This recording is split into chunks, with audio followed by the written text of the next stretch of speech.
세기의 연인으로 불린 두 사람이 사랑에 빠진 건 1930년대. 그들의 사랑이 얼마나 끈끈하게 이어졌는지 영국의 빅토리아 앤 앨버트 박물관이 1936년부터 1967년까지 두 연인이 주고받은 편지를 세상에 공개했다.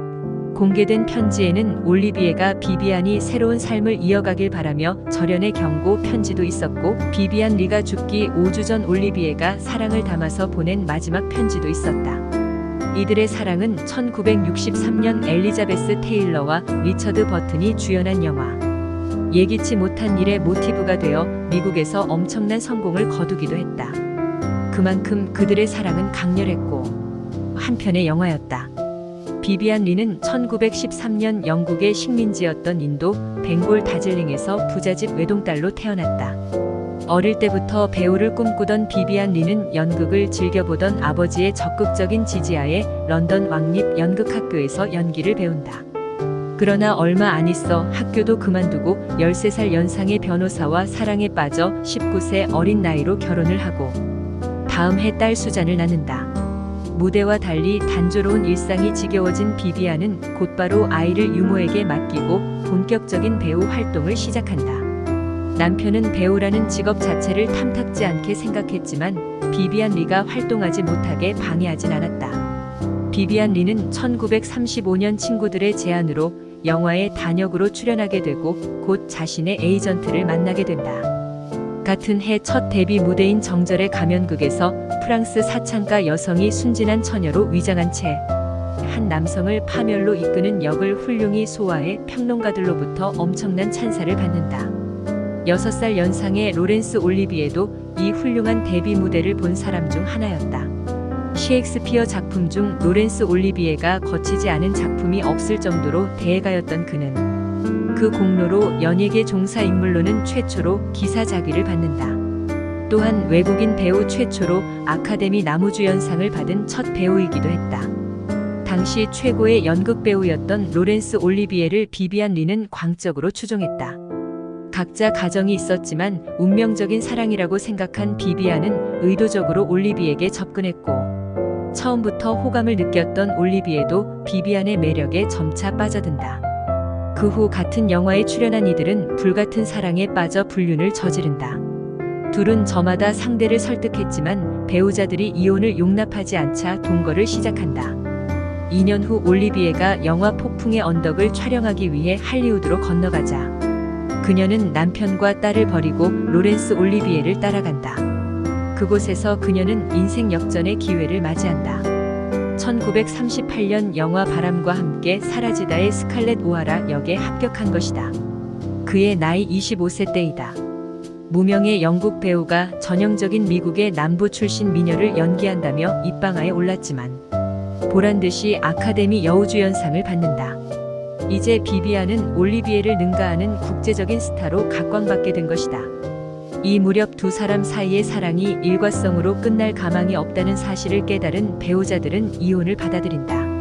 1940년 비비안 리와 로렌스 올리비에는 절친한 두 친구만을 증인으로 세운 채 비공개 결혼식을 올린다. 이때부터 약 5년간 가장 행복한 나날을 보낸다. 평소 육체적으로나 정신적으로 건강 상태가 좋지 못했던 비비안 리는 아기를 유산하고 우울증이 심해진다. 거기다 하루에 담배 4갑을 피울 정도로 골초였던 비비안은 1945년 영화 시저와 클레오파트라의 촬영이 거의 끝나갈 무렵 폐결핵으로 쓰러진다. 올리비에는 한동안 일을 멈추고 정성을 다해 극진히 그녀를 간호한다.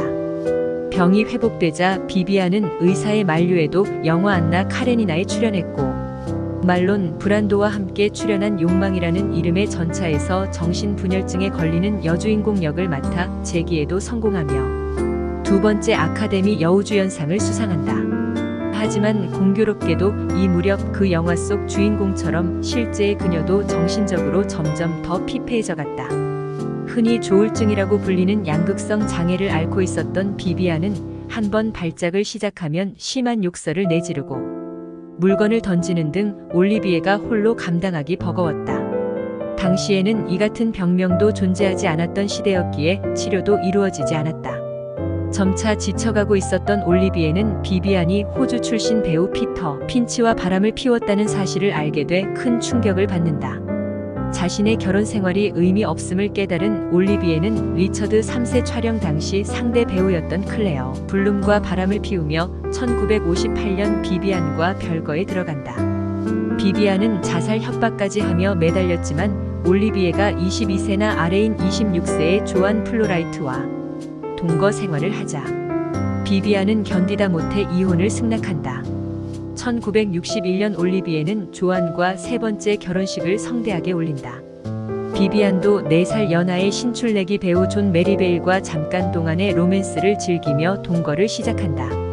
이혼 후에도 침실 머리맡에 로렌스 올리비에 사진을 항상 비치해 두었던 비비안은 존 메리베일과 평온하게 오래 사느니 로렌스 올리비에와 짧게 살고 싶다고 주변 친구들에게 고백했다.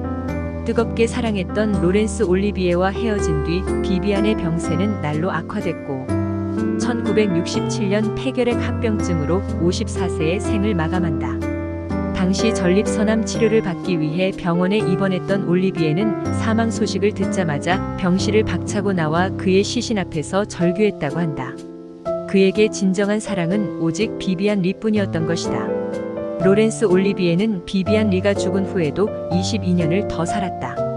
1989년 신부전으로 죽기 몇 주 전 그의 집을 방문한 지인은 비비안 리가 출연한 영화를 돌려보며 눈물을 훔치고 있는 로렌스 올리비에를 발견했다고 한다. 시청해주셔서 감사합니다.